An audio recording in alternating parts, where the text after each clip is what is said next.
This is Pepsi Zero Sugar. Zero sugar, 0 calories, but max Pepsi taste. It's okay to get emotional. We know just how you feel.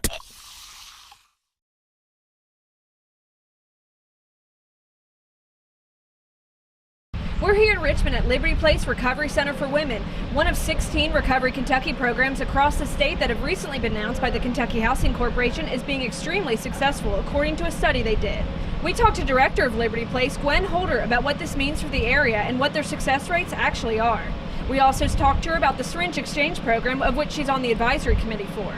With the recent advancement of a possible new treatment center in Madison County, we also spoke to Gwen about fiscal court and how successful these recovery centers actually are. Liberty Place Recovery Center for Women is one of 17 recovery centers here in Kentucky. It was one of the original 10 that were built, and we opened in 2008. And we are a program for women. We have 108 beds here in Madison County, and we serve the 6th Congressional District. Primarily, we work with women who are homeless or marginally housed who have a substance abuse problem. And we get referrals from the Department of Corrections, or we can also take referrals from women who are self-referred, women who have a problem with drugs or alcohol and they need help. The UK Center on Drug and Alcohol Research does follow-up data for all of the recovery centers, and it showed that what we're doing here is effective. A lot of people talk a lot about medically assisted treatment, and that's the only way that we're gonna, deal with heroin use. The heroin problem has just exploded all over Kentucky, Ohio, and West Virginia in particular.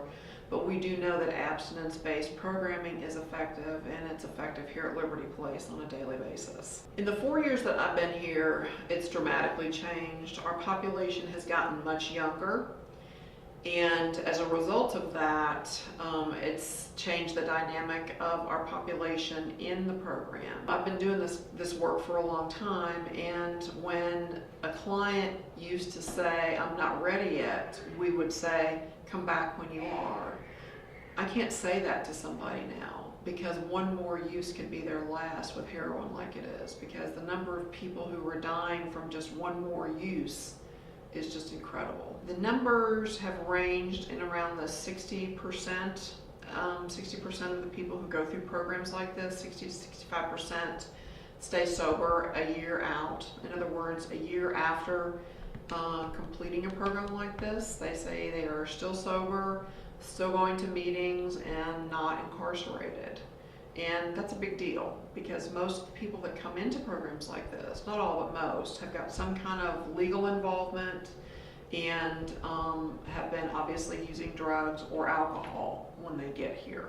And we know that addiction is chronically relapsing. So the longer that someone stays sober, the longer they're going to be able to stay sober, if that makes sense. I think that we do need something new. I was on the jail task force that studied the issue, and I think that we definitely need something because the jail is so chronically overcrowded. They're not able to offer programming here in Madison County. And I do know, I have a background in corrections. I used to work for the Department of Corrections, and I know that programming makes a difference for inmates who are incarcerated.